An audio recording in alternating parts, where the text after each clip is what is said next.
Number system,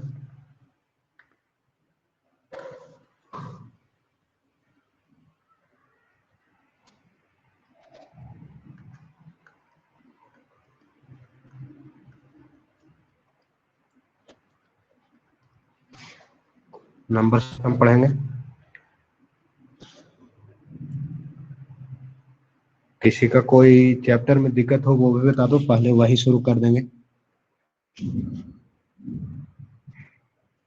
यहाँ पे कुछ भी पूछना होगा तो राइज हैंड ऊपर में जो दिख रहा है यहाँ सिंबल आपका, के बाद आपका ऑडियो स्टार्ट हो जाएगा। राइज हैंड कीजिएगा तो ही कुछ पूछ सकते हैं, अन्यथा नहीं। बोल कर को टाइपिंग करना होगा पूछने के लिए, ठीक है। और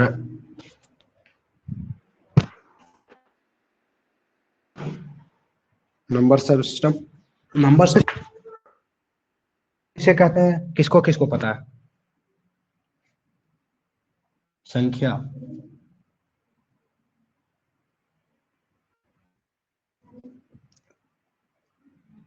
संख्यांक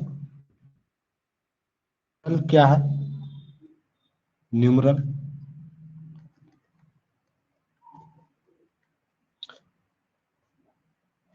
न्यूमरल इसको संख्यांक भी कहते हैं। संख्यांक, संख्यांक किसको कहते हैं पता है? अंकों का ऐसा समूह जो किसी संख्या को व्यक्त करता हो उसे संख्यांक कहते हैं। अंकों का ऐसा समूह, नंबर का एक ऐसा समूह जो अंकों को व्यक्त करता हो, जो संख्या को व्यक्त करता हो उसे संख्यांक कहते हैं। 1 3 4 5 6 7 8, ये सब क्या है? 8 9 और 0। 10 नहीं होता है कोई संख्या, 1 और 0 मिलकर के आपको 10 बनता है। इसलिए संख्यांक या न्यूमरल जो होगा 1 2 3 4 5 6 7 8 9 और 0 होगा, ठीक है। इसे संख्यांक कहते हैं, न्यूमरल। और न्यूमरल में 0 एक किस प्रकार की संख्या है ये पता है? 0, तो 0 को हम लोग 0 को असार्थक न्यूमरल कहते हैं, सिग्निफिकेंट। 0 जो होगा आपका 0 असार्थक, असार्थक होगा, असार्थक होगा। अकेले इसका कोई अर्थ नहीं निकलता, बाकी शेष को सार्थक कहते हैं। शेष को, जो बाकी बचे हुए हैं उसको सार्थक संख्या कहते हैं। सार्थक नंबर कौन कौन से हैं? सार्थक नंबर, सिग्निफिकेंट नंबर 1 2 3 4 5 6 7 और 9, ये आपका सार्थक नंबर है। नंबर और 0 इनसिग्निफिकेंट नंबर, इनसिग्निफिकेंट नंबर, ठीक है। अब प्रश्न पूछा जाएगा कि बताइए कि इनमें से कौन सा एक सार्थक नंबर है? इनमें से कौन सा नंबर है? ऑप्शन दिया हुआ हो, A 0, option B 3, option C 4, option D B और सी, बी और सी बोथ। तो कौन सा सही होगा? सही कौन सा होगा?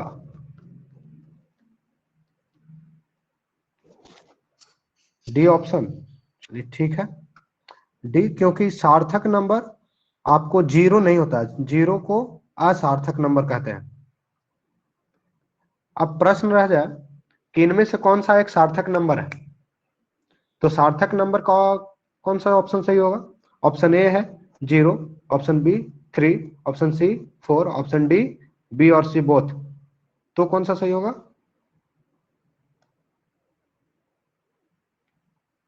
बताइए। सार्थक,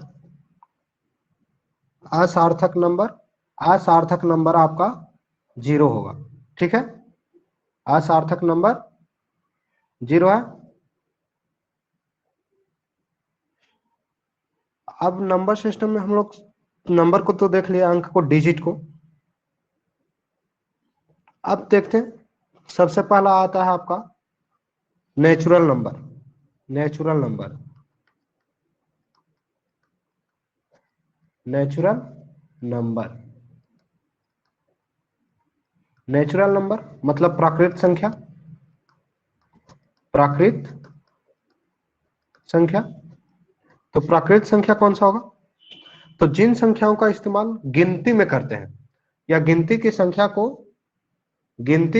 को प्राकृत संख्या कहते हैं। ठीक है, गिनती की संख्या को प्राकृत संख्या कहते हैं। जैसे 1 2 3 4 5 6 डॉट डॉट डॉट डॉट। इसमें नेचुरल नंबर है कौन सी? जिससे हम किसी भी वस्तु को गिनती करते हैं। वस्तु के गिनती करने वाले नंबर को नेचुरल नंबर कहते हैं। अब ये आपका इन्फिनाइट तक चला जाएगा, कितना होगा इसको कोई लिमिट हम लोग नहीं लगा सकते हैं कि नेचुरल नंबर कितना होगा। ठीक है, नेचुरल नंबर को हम लोग एन से डिनोट करते हैं, कैपिटल एन। ठीक, नेचुरल नंबर को कैपिटल एन से डिनोट करते हैं। अब एक चीज देखिए, समूह, सेट, समुच्चय भी एक पढ़ा जाता है। समुच्चय क्या है? अब पूछेगा प्रकृत संख्याओं का समूह, तो इस प्रकार से ऐसे लिख करके एन लिख दिया गया, तो आपका ये क्या हो जाएगा? प्रकृत संख्याओं का समूह कहला गया। मतलब इसका मतलब क्या होगा कि इसमें जितने भी प्रकार के आपका नेचुरल नंबर आते हैं, ये सभी को दर्शा रहा है। ये इसमें एक भी आपका नेचुरल नंबर नहीं छूट रहा है। या फिर इसको हम लोग ऐसे लिख दें, 1 2 3 4 डॉट डॉट डॉट इनफाइनाइट। ये भी आपका 1 से शुरू हो रहा है, इनफाइनाइट तक जा रहा है। अब ये आपका नेचुरल नंबर टोटल जितने भी, ये एन इक्वल टू 1 2 3 4 5 दोनों का सेट हो जाएगा बराबर। अब मैथ में कहीं भी प्रश्न में लिखा हुआ हो, बताइए कि इनमें कितना सम संख्याएं होंगे, या प्रकृत संख्याओं में कितने सम संख्याएं होंगे। तो प्रकृत संख्या में कितने सम संख्या होंगे, तो वो लिखा हुआ है तब तो ठीक, और एन अगर दर्शाया हुआ है तो उसमें इनफिनाइट प्रकृत सम संख्या हो जाएगा। कि सम संख्या अगर इसमें अगर निकालने कोई कहे, तो यहाँ तो 2 निकाल लेंगे, 4 निकाल लेंगे, 6 निकाल लेंगे, लेकिन इसके आगे इनफाइनाइट तक जाना होगा, इसलिए अनंत हो जाएगा।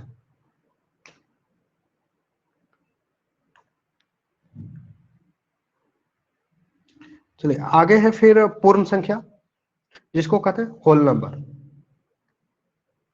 होल नंबर, ठीक है, होल नंबर। होल नंबर क्या? जब प्राकृत संख्याओं में, जब एन में क्या लगा दिया जाए, 0 को सम्मिलित कर लिया जाए। 0 प्राकृत संख्या में, होल नंबर में, आपको नेचुरल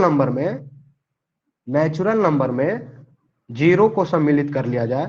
जैसे 1 2 3 4 5 6 डॉट डॉट डॉट डॉट, ये आगे तक जाएगा। अब इसमें आगे 0 नहीं ले आया अभी। अभी जब तक 0 नहीं है तब तक ये प्राकृत संख्या है। अब इसमें अगर 0 लग गया तो ये क्या हो गया? 0 जब लग गया, सम्मिलित हो गया, तब ये आपका बन गया कौन सा नंबर? Whole number.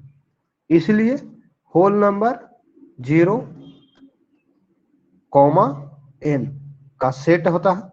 0 और एन, इसको याद रखने के लिए ऑन भी रख सकते हैं, ऑन को होल नंबर कहते हैं। ठीक है, 0 और एन एक होल नंबर है। और इसको सूचित किससे करेंगे? तो चूंकि होल डब्ल्यू से लिखा रहा है, तो इसे कैपिटल डब्ल्यू, कैपिटल डब्ल्यू एक होल नंबर हो जाएगा।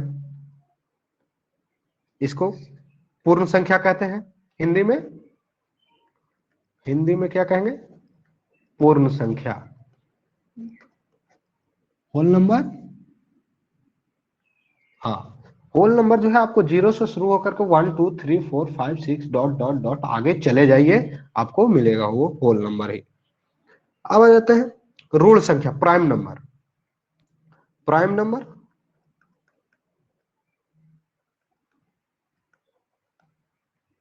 प्राइम नंबर किसको कहते हैं? ऋण संख्या। तो ऋण संख्या कौन सा होगा? तो एक के अतिरिक्त वे समस्त संख्याएं जो एक और स्वयं को छोड़कर अन्य किसी से भी विभाजित नहीं होता है। एक के अलावा विभाजित न होने वाला, एक के अलावा किससे विभाजित? खुद से विभाजित हो और एक से विभाजित हो, उसे नंबर कहते हैं। ठीक है, ऋण नंबर कौन सा होगा? एक से और स्वयं से विभाजित ऋण नंबर होगा। ठीक है, ऋण नंबर जैसे आपका हो जाएगा, एक होगा ऋण नंबर या नहीं? एक ऋण नंबर होगा या नहीं? प्राइम नंबर 1 होगा या नहीं? तो 1 is not a prime number. एक प्राइम नंबर ऋण संख्या नहीं है। ऋण संख्या आपको 2 से शुरू होती है। ऋण संख्या 2, ये एक से भी विभाजित होगा, 2 किससे विभाजित होगा? और स्वयं 2 से। जैसे 3, 3 किससे विभाजित होगा? एक से और 3 से। इसके अलावा ये किसी से नहीं विभाजित होगा। फिर देखिए 5, 5 भी एक ऋण नंबर है, एक से विभाजित होगा 5 से। अब कोई पूछेगा 9 विभाजित है? 9 एक ऋण संख्या है या नहीं? 9 एक ऋण संख्या है या नहीं? तो 9 एक ऋण संख्या नहीं हो, क्योंकि ये एक से विभाजित हो रहा, 3 से भी स्वयं से। हमने क्या बताया कि ऋण संख्या होने के लिए, ऋण संख्या बनने के लिए क्या होना चाहिए? सबसे पहला चीज, ऋण संख्या होने के लिए वो हो। जैसे 9 जो होता, 9 से विभाजित होता और 1 से विभाजित होता, तब एक 9 जो है ऋण संख्या हो सकती थी, लेकिन यहाँ ये 3 से भी विभाजित हो रहा है, इसलिए यह एक ऋण संख्या नहीं होगा। 11, 11 एक ऋण संख्या है या नहीं? बताइए। तो 11 एक ऋण संख्या है, क्योंकि ये 1 से विभाजित हो रहा है और ये किससे? 11 से विभाजित हो रहा, इसके अलावा ये किसी से नहीं, मतलब सिर्फ स्वयं से कटे और किसी और से नहीं। चलिए इसको एक बार रिवीजन कर ले।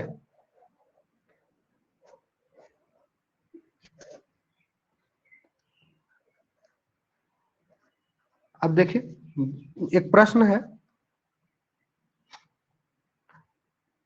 5 किस प्रकार की संख्या है? किस प्रकार की?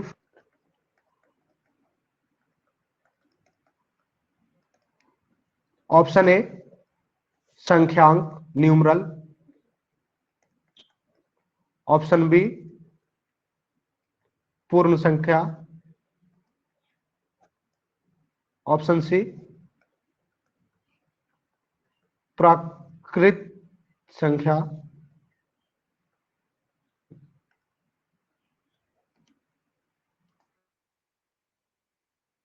प्राकृत संख्या। ऑप्शन डी सभी। तो सही होगा, बताइए। संख्यांक 5 किस प्रकार का संख्या है? पहला संख्यांक, दूसरा पूर्ण, तीसरा प्राकृत और चौथा सभी। बता सकते हैं?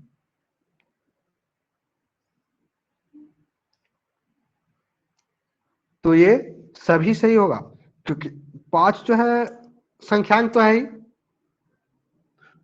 5 संख्यांक है, न्यूमरल है, क्योंकि ये अंक है, डिजिट। दूसरा पूर्ण संख्या में भी 5 सम्मिलित हो, प्राकृत संख्या में भी 5 सम्मिलित होता है। तो ये तीनों तो सही हो रहा, तो क्या हो जाएगा? ये सभी हो जाएगा आंसर सही। ये दोनों सभी में सम्मिलित हो रहा है, मतलब 5 एक है, प्राकृत संख्या भी है, पूर्ण संख्या भी है। अब देखिए इसको हम लोग बेन आर एक से अगर दर्शाएं तो क्या होगा, एन प्राकृत संख्या सभी सम्मिलित हो गया, इसी में जीरो सम्मिलित कर दिया जाए तो पूर्ण संख्या हो जाएगा डब्लू, इसी में जीरो सम्मिलित कर दिए ये, अब ये सभी मिलकर के क्या बनाता है, क्या बनाता है, संख्यांक, न्यूमरल, न्यूमरल। तो एन जो है एक क्या, यहां पे 5 नेचुरल नंबर, आपको 1 2 और 5, यहां पर अगर वेन डायग्राम में देखें, वेन आरेख, तो सबसे अंदर होता है वो सभी में सम्मिलित है, तो एन जो है संख्या भी है, उसके बाद न्यूमरल के अंदर है होल, वो पूर्णांक संख्या भी है ना, ठीक है, समझ गए सब।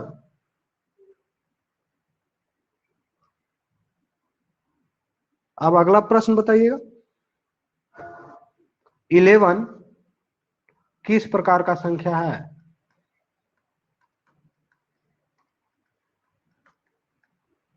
संख्या है 11, ऑप्शन ए संख्यांक, ऑप्शन बी पूर्ण एवं प्राकृत संख्या,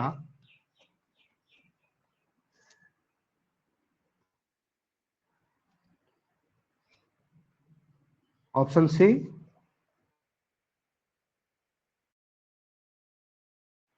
ऋण संख्या, ऑप्शन सभी, होगा ऑप्शन डी सभी, समझ गए, ऋण संख्या है ये, तो पहला तो 11 एक प्राकृत गिनती की संख्या जो भी हो गए नंबर, 1 2 3 4 5 7 8 10 11 एक प्राकृत संख्या हो गया, इसके आगे जीरो लग गया, एक पूर्ण संख्या भी बन गया। अब 11 जो है वो एक से विभाजित हो रहा है, और किससे, 11 से। अब यहां पर एक चीज बताइए, न्यूमरल है, नंबर अंक है, ये एक संख्यांक है या नहीं है, है। संख्यांक है, है। चलिए ठीक है।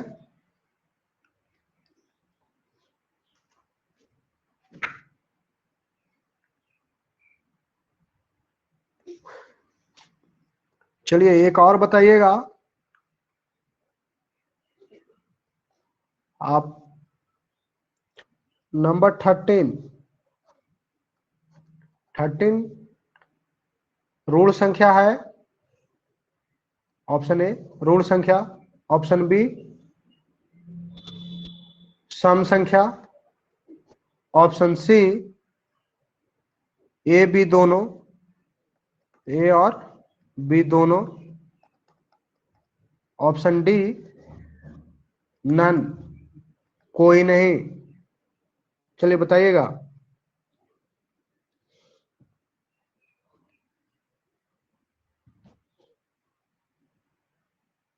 चलिए ठीक है, ऑप्शन ए सही, सिर्फ ऋण संख्या होगा, सम संख्या नहीं है।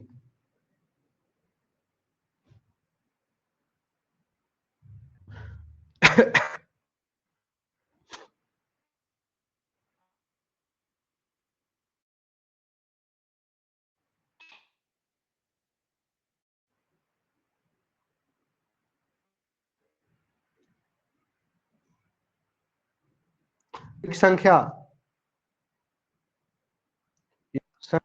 कंपोजिट नंबर,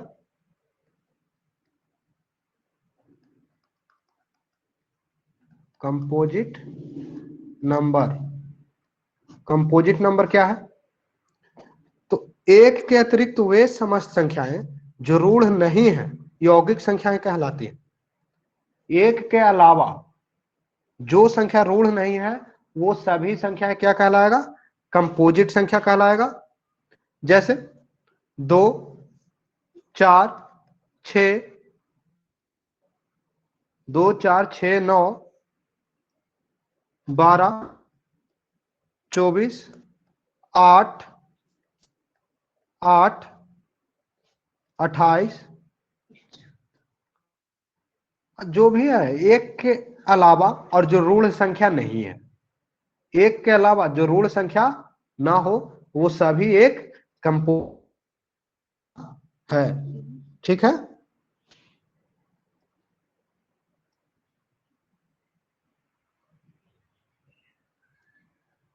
एक के अलावा।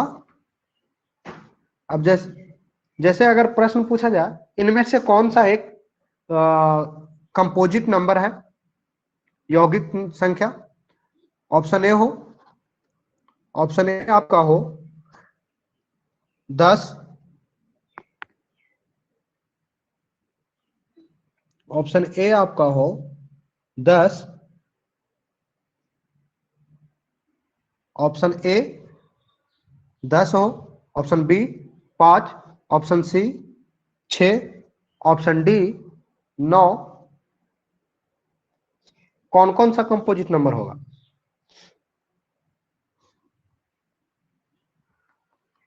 10, 6 और 9, ये तीनों आपका कंपोजिट नंबर होगा। ठीक है,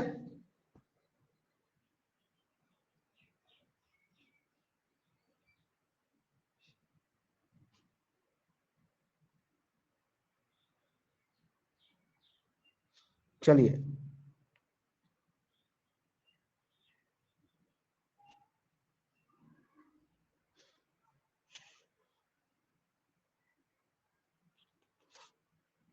अगला है सम संख्या, देखते हैं सम संख्या। सम संख्या even number, even number, even number, सम संख्या क्या है? तो वे सभी संख्याएं जो 2 से पूरी तरह से विभाजित हो सम संख्या कहलाता है। 2 से क्या हो? विभाजित हो, वो सम संख्या कहलाएगा। जैसे 2 2 होगा या नहीं सम संख्या? 2, 4, 6, 8, अगर ऐसे नहीं पता चला इसको भाग दे करके देख लीजिए। 2 एकम 2 विभाजित हो गया। 4, इसमें भी भाग लगा लेंगे, 2 दूना 4, ये सब एक सम संख्या। अब रह जाएगा 200। 200 एक सम संख्या है या नहीं? तो सम 2 एकम 2, ठीक है, तो 200 एक सम संख्या है।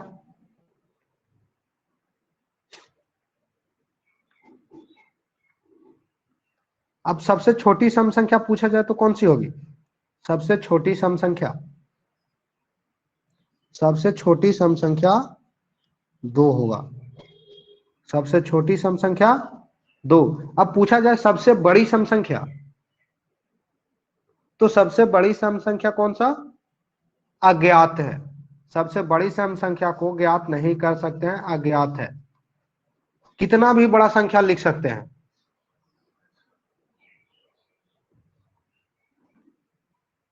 और सम संख्या जो होता है आपका 2n के रूप में होगा, 2n के रूप में। अब 2n कहने का मतलब क्या हो गया कि 2 गुना n। अब n में भी आपका कौन सा चीज? n में आपका डाल दीजिए, ये नेचुरल नंबर हो, कोई भी नेचुरल नंबर। तो 2n, 2 गुना n जब हो गया तो 2n जहां भी निकलेगा, कहीं भी जैसे आप आपको और 26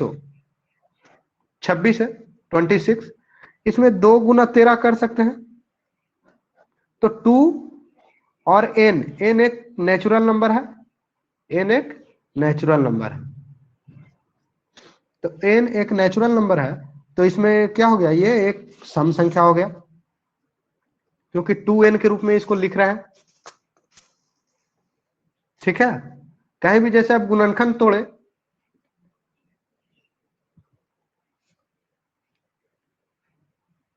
गुणनखंड जो तोड़ रहे हैं वो 2n के रूप में टूटेगा, तो उसके सम संख्या कहेंगे।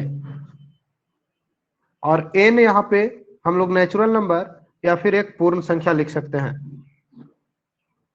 ठीक है, उसके बाद देखते हैं विषम संख्या। विषम संख्या, जो संख्याएं 2 से विभाजित नहीं होती है, जो संख्या 2 से विभाजित नहीं होती है, 2 से विभाजित नहीं होता, उसे विषम संख्या कहते हैं।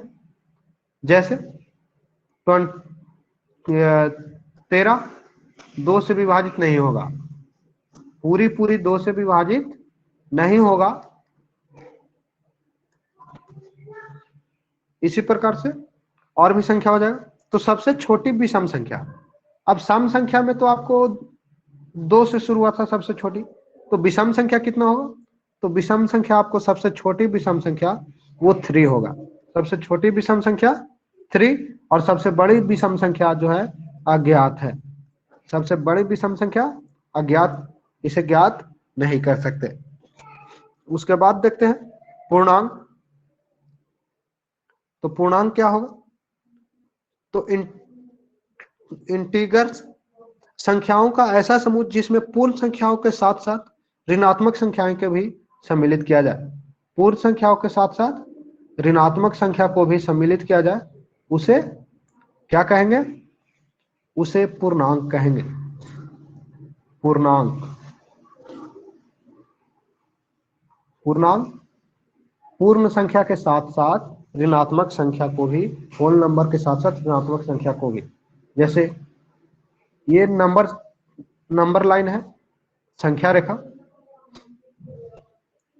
देखते हैं, यहां मान लिया जाए ये एक संख्या रेखा है, तो इस पे 1 2 3 4 ये क्या हो जाएगा, प्राकृत संख्या। इसमें आगे 0 सम्मिलित कर दें तो ये हो जाएगा आपका 0 हो गया, जो अब ये बन गया आपका होल नंबर, पूर्ण संख्या। और पूर्ण संख्या में इधर -1 -2 -3 -4 ये डॉट डॉट डॉट आगे तक जाते रहिए, और इधर भी। तो इसको क्या कहेंगे हम लोग, इसको कहेंगे हम लोग पूर्णांक संख्या। पूर्णांक संख्या, जब पूर्ण संख्या में ऋणात्मक संख्याओं को सम्मिलित कर लिया जाता है तो उसे क्या कहते हैं, पूर्णांक संख्या कहते हैं।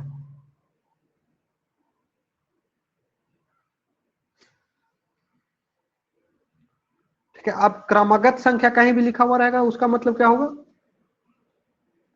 क्रमागत संख्या, कंसेक्यूटिव नंबर। क्रमागत संख्या, तो क्रमागत संख्या वो वैसी संख्या को कहते हैं जिसमें प्रत्येक अपने पूर्ववर्ती संख्या से एक बड़ा, प्रत्येक जो है अपने पहले आने वाले संख्या से एक बड़ा हो। जैसे 1 से एक बड़ा कौन सा होगा, 2 से एक बड़ा 3। अब मैथ में कहीं भी रहे क्रमगत संख्याओं का योग, तो 1 के बाद 2 के बाद 3, उसके बाद क्रमगत संख्या 4। इस तरह से जैसे रहे पूछा जाता 5 क्रमगत संख्याओं, तो 5 मतलब 1 2 3 4 5, ये 5 क्रमगत संख्या हो गया। इसी प्रकार से 10 के अनुवर्ती 10 क्रमागत संख्या है, तो 10 पहला हो जाएगा, उसके क्रमागत तो 11 12 13 14, इस प्रकार से एक एक जोड़ते हुए 10 संख्या तक चले जाएंगे आगे। ठीक है,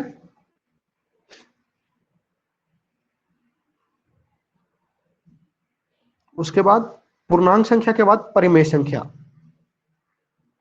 परिमेय संख्या।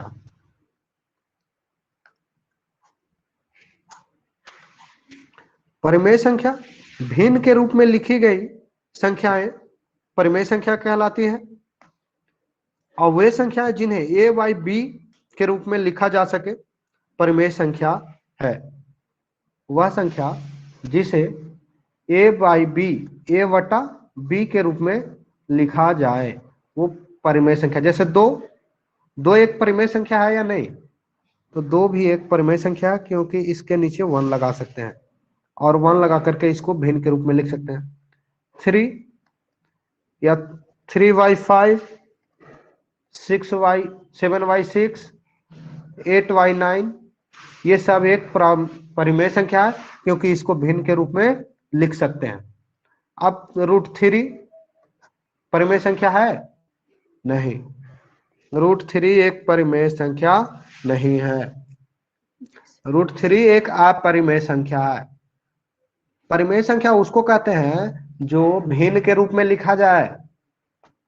अब √3 को भिन्न के रूप में नहीं लिख सकते हैं, इसलिए यह एक परिमेय संख्या नहीं है। उसके बाद √2 एक परिमेय संख्या नहीं होगा। √2 का वैल्यू कितना होता है? √2 का वैल्यू ऑफ √2 का वैल्यू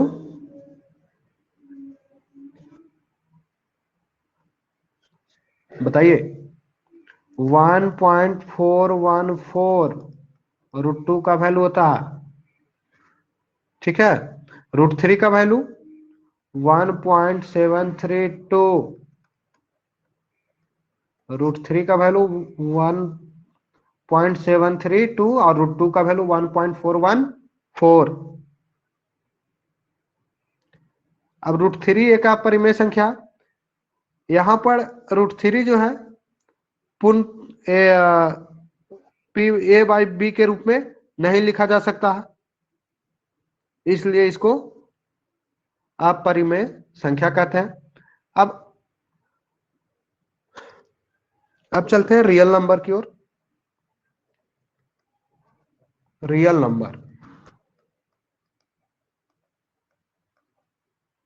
नंबर वास्तविक संख्याएं। तो परिमेय एवं अपरिमेय संख्याओं के परिवार को सम्मिलित रूप से रियल नंबर कहते हैं। जैसे 1, 2, 3, 4 ये तो हो गया ही, साथ में आपको √2, √3, √4 ये सभी के एक समुच्चय अगर बना दिया जाए तो ये एक वास्तविक संख्या कहलाता है।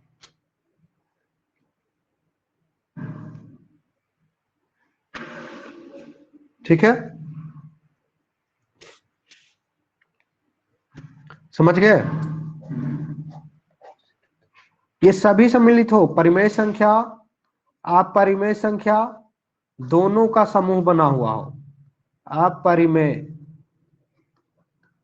परिमेय और अपरिमेय संख्या के समूह को हम लोग क्या कहेंगे?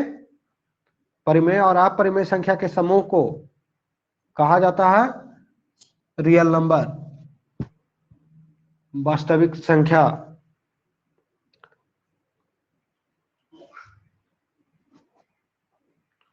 ठीक है,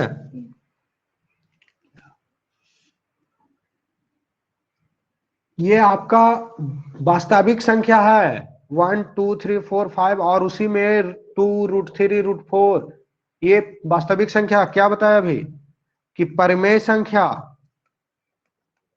और अपरिमेय संख्या, परिमेय प्लस अपरिमेय दोनों को मिला दिया जाए तो रियल नंबर बनता है, वास्तविक संख्या। ठीक है,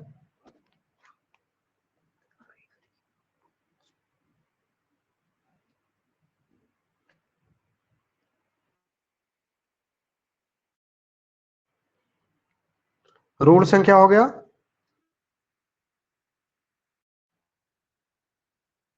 ऋण संख्या को ही अभाज्य की तरह आगे पहचान,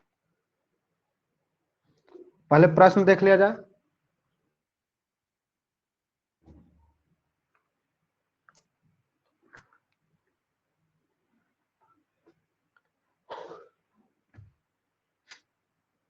एक और चीज है, आपको अंकों का मान, अंकों का मान किस अंक का कहाँ और कैसा मान होगा। तो अंकों का मान जो है, अंकों का मान दो प्रकार का होता है। अंकों का मान दो प्रकार का, एक नैज मान और दूसरा स्थानिक मान।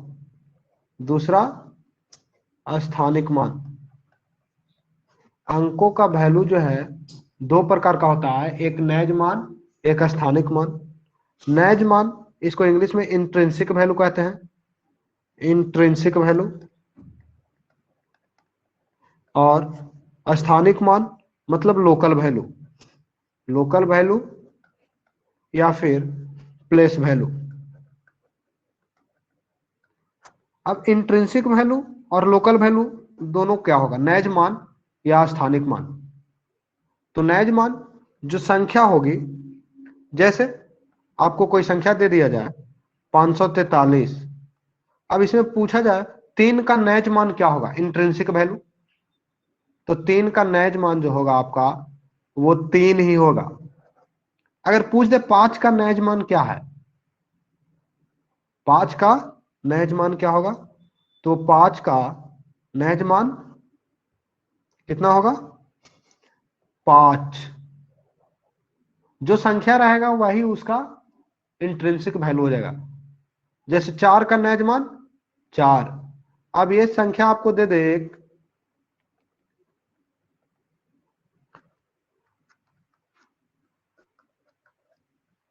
अब इसमें पूछे कि 4 का नैज मान बताइए, इंट्रिंसिक वैल्यू क्या है, तो 4 का नैज मान आपको 4 ही हो जाएगा। 4 का नैज मान कितना होगा, 4 हो जाएगा। अब इसी में आपको पूछ दे प्लेस वैल्यू, स्थानीय मान, 4 का स्थानीय मान क्या होगा। तो यहाँ पे 4 का स्थानीय मान निकालने के लिए हम लोग यहाँ काउंटिंग कर लेंगे, 1 2 3 4। अब 4 हो गया, इस प्रकार से 4000। ठीक है, जितना का कहे उसको लिख लीजिए और उसके दाहिने साइड कितना अंक लगा हुआ है उस उतना जीरो लगा दीजिए, वो आपको स्थानीय मान हो जाएगा। जैसे आप पूछ ले 6 का स्थानीय मान, 6 का स्थानीय मान, तो 6 का स्थानीय मान कितना, 6 लिख दिए। अब इसके दाहिने साइड कितना अंक है, एक अंक है, तो एक जीरो। 6 का स्थानीय मान कितना, 60।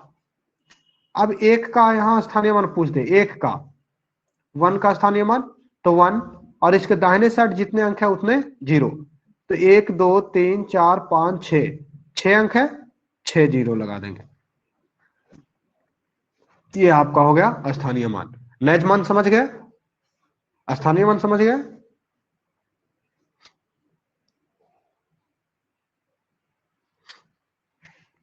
अब एक और होता है आपका शांत और अशांत दशमलव। दशमलव संख्या निकालते हैं जब, तो शांत और अशांत होता। तो शांत दशमलव किसको कहेंगे, अशांत दशमलव किसको कहेंगे, ये भी देख लें।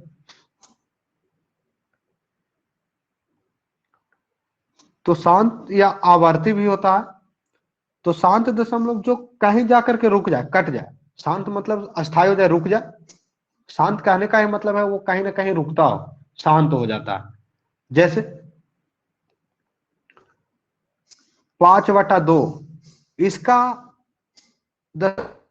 है दशमलव कैसा होगा, शांत होगा या अशांत होगा। तो इसको भाग लगाएंगे, 2 4, एक हासिल बचा। इसके बाद पॉइंट, 2×5 = 10, ये क्या हो गया, शांत है, कट गया। अब इसके आगे भाग नहीं लगेगा, तो ये आपका शांत हो गया, 2 ठीक है। उसी प्रकार से 2/3, 2/3 शांत होगा या अशांत, 3, भाग नहीं लगेगा तो पॉइंट लगाएंगे, 3×6 = 18, 2, फिर इसमें हुआ इसलिए 0 1 दर्शाएंगे। 3 6 18, फिर 2, ये कटते ही जाएगा 6 6 से, तो 6 6 6 आगे लगते जाएगा। तो इसको हम कितना लंबा लिखेंगे, लिखना संभव नहीं है। तो इसके ऊपर एक 0.6 के ऊपर डैश अगर लगा दें तो ये अनुवर्ती होगा, रेगुलर है, रिपीटेड वैल्यू है।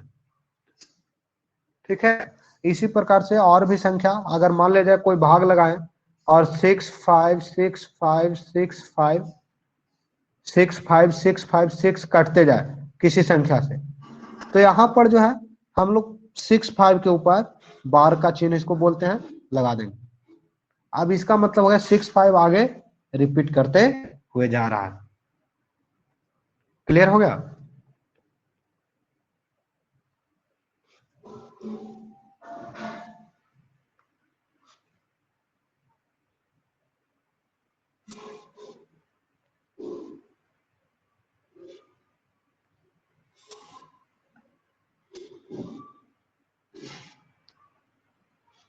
अब हम लोग प्रश्न कुछ देखते हैं।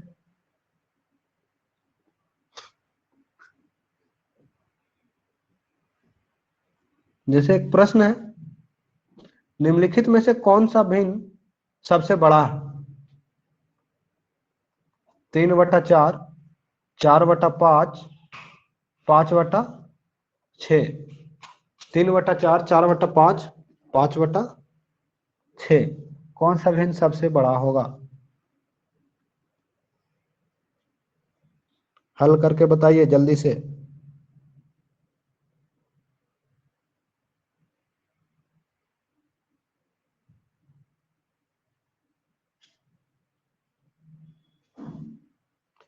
तीन बटा चार, 4/5, 5/6 में कौन सा भिन्न सबसे बड़ा होगा? इसके निकालने का नहीं होगा हल। निकालने का 3 मेथड हम लोग अपना सकते हैं। पहला तो हर को बराबर करके, दूसरा भाग दे करके, तीसरा इसके अंश और हर को तिरछा तिरछा गुना करके। तो इसमें देखते हैं, पहला हर को बराबर करने के लिए क्या करेंगे, हर का एलसीएम ले लेंगे। 4 5 6 का एलसीएम कितना होगा? 2 एकम 2, 2 दूना 4 5 20 दिया 60। अब इसको बराबर करने के लिए 3/4 गुना 60, 4/5 गुना 60/60। इसका जो एलसीएम आया, हर का एलसीएम 60 आया, इसी से गुना और भाग कर देंगे। 5/6 गुना 60/60। अब देखिए 15 चको 60, 15 तिया 45 बाई 60, 12 पचे 60, 12 चको 48 बाई 60, 10 छक 60, यानी 10 पचे 50 बाई 60। अब देखिए सभी का हर जो है बराबर हो गया। हर जब बराबर है तो उसके ऊपर में जो संख्या सबसे बड़ा रहेगा वो भिन्न क्या हो जाएगा, सबसे बड़ा हो जाएगा। तो इसमें 45 48 50, तो सबसे बड़ा भिन्न कौन सा? 50/60, यानी 50/60 किसका आया था? 5/6 का। ये हो गया पहला मेथड। अब सबसे छोटा भिन्न इसमें पूछेगा तो क्या होगा? तो 45, मतलब कौन सा? 3/4 सबसे छोटा। इसी को निकालने का हम एक दूसरा मेथड अपनाते हैं। भिन्न था आपका 5/,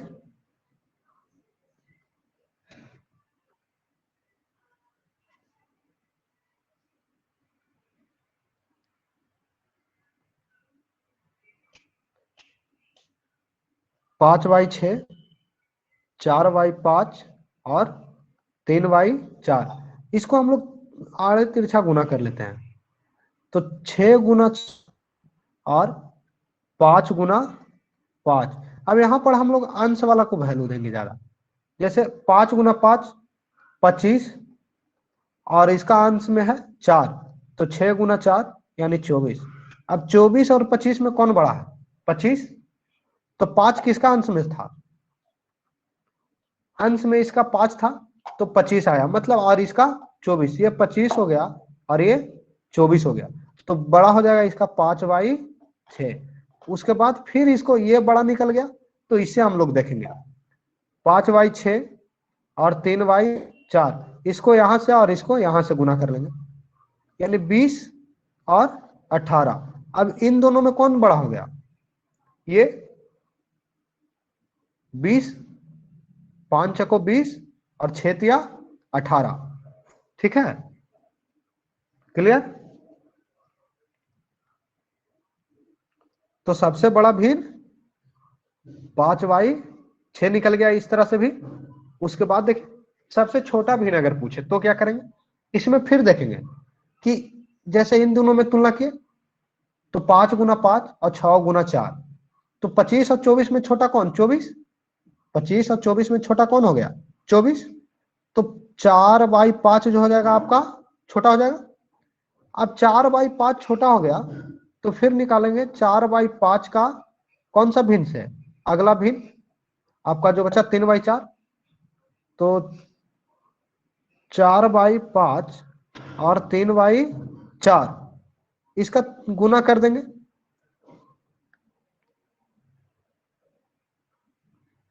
3/4 इसको भी तिरछा तिरछा गुना कर लेते हैं, कितना हो जाएगा? 15, और इसका अंश में है 4, तो इधर हो जाएगा 16, तो ये हो जाएगा 16 और ये हो गया 15, तो छोटा कौन है? 15। तो 3/4 आपका छोटा भिन्न मिल गया और बड़ा भिन्न कितना मिल गया? 5/6। अब आपको जो आसान लगे उससे बना लीजिए। और तीसरा मेथड तो भाग के द्वारा आप लोग जानते हैं, भाग लगाइए आंसर निकालिए, वो लंबा होगा। अब हो सकता है कोई भाग जो है शांत ना हो, अशांत हो, भागा देते जाइए, 1,000 अंक तक लगेगा, तब किसमें आप लगाइएगा?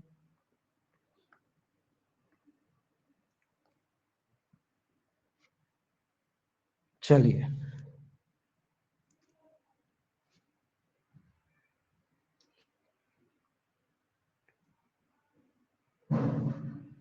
चलिए आगे देखते हैं हम लोग। दूसरा सबसे बड़ा इसी प्रकार से, चलिए एक बना करके दिखाइए, एक बनाइए। 2/5, 4/7 और 6/9। 2/5, 4/7, 6/9, इनमें सबसे बड़ा भिन्न कौन सा होगा? सबसे बड़ा भिन्न बताना है, जल्दी से निकालिए, आपके पास समय है 30 सेकंड का।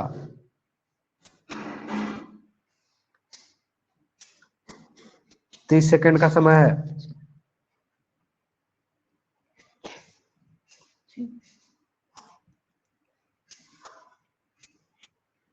बनेगा?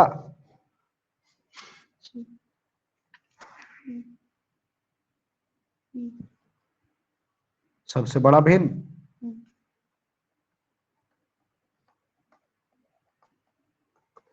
और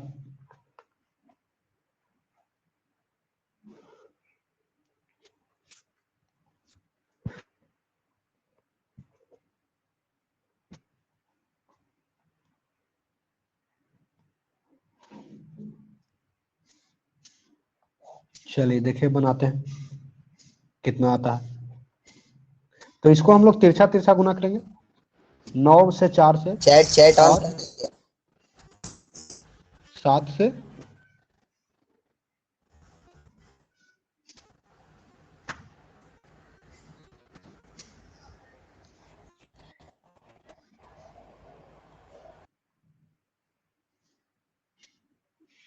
आप पोल कर सकते हैं, आप लोग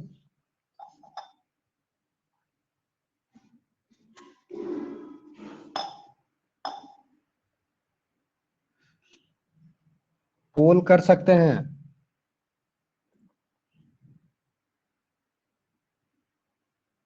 ठीक है, चलिए देखा जाए।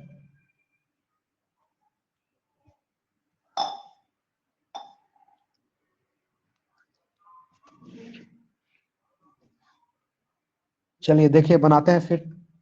2y5, 4y7, 6y9, इसको तिरछा तिरछा गुना कर लीजिए। तिरछा तिरछा गुना कीजिए तो 9 चौको 36 और 7 छक 42, 7 छक 42। तो इसमें सबसे बड़ा हो गया आपको 6y9, 6y9 सबसे बड़ा हो गया। उसके बाद जो बड़ा है इसमें फिर इससे करेंगे तो 2y5 और 6y9 से, तो 9 दूना 18 और 6 पचे 30, तो फिर ये 18 बन गया और ये आपका 30 बन गया। तो 6/9 सबसे बड़ा हो गया। ठीक है,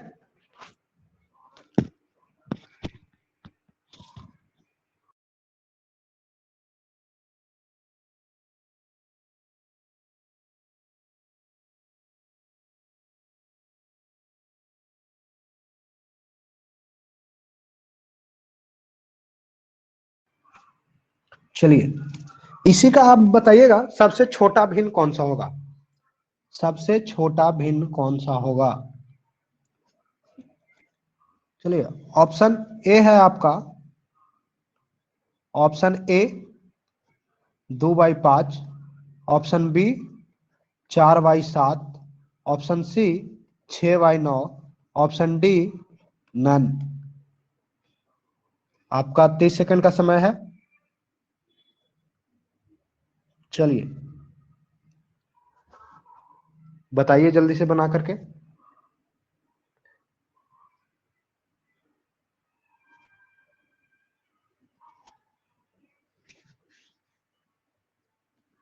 कौन सा होगा।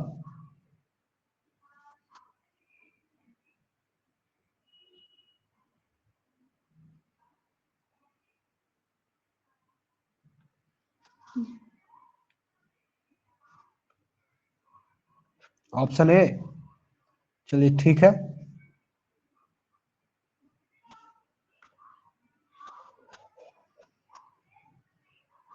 आगे समझ में, समझ में आ गया।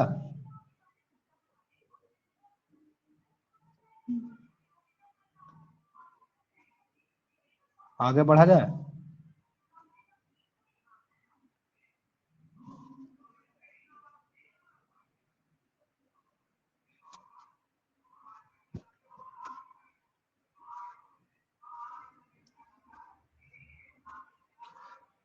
चलिए अगला देखते हैं हम लोग।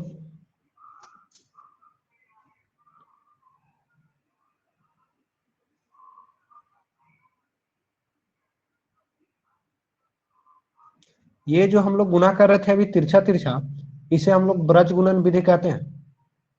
जैसे 4/5 और 6/9, इसको इधर से इधर गुना करना, इधर से उधर गुना करना, इसको ब्रज गुणन विधि कहते हैं। और ये आपको रेलवे का एग्जाम या बीपीएससी या बिहार पुलिस का एग्जाम में एक भिन्न पूछा जाता है जनरली, समान तौर पे कि इनमें से कौन सा बड़ा है।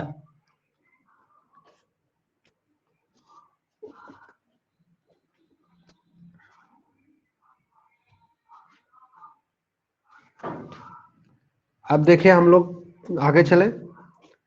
पहला n कुछ फार्मूला है। प्रथम n प्राकृत संख्याओं का योग, प्रथम n प्राकृत संख्याओं का योग, प्राकृत संख्याओं का योग, तो n प्राकृत संख्याओं को एक बराबर n इंटू n प्लस 1/2 फिर हो जाएगा। इसको निकालने के लिए क्या, जैसे अगर प्रश्न रहे कि 10 प्राकृत संख्याओं का योग क्या होगा, तो लगातार 10 प्राकृत संख्याओं का योग क्या होगा, तो 10 इंटू 10 प्लस 1/2 इस प्रकार से निकालेंगे। 10 इंटू 11/2 2 इक्वल टू 55। ठीक है, उसके बाद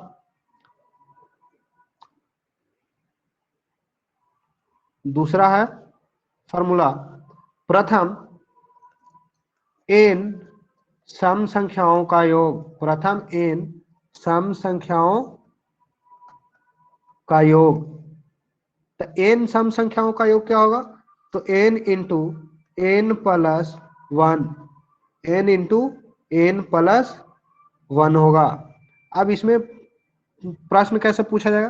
तो जैसे रहेगा, प्रथम 50 सम संख्याओं का योग निकालें।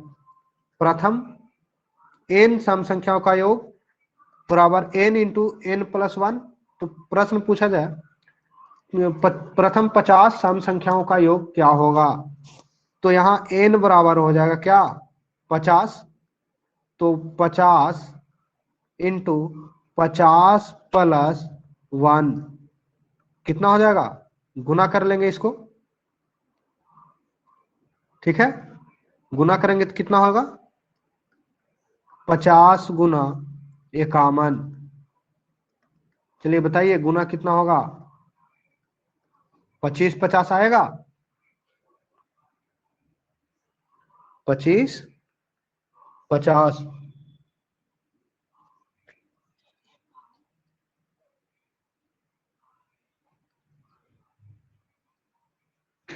ठीक है, चलिए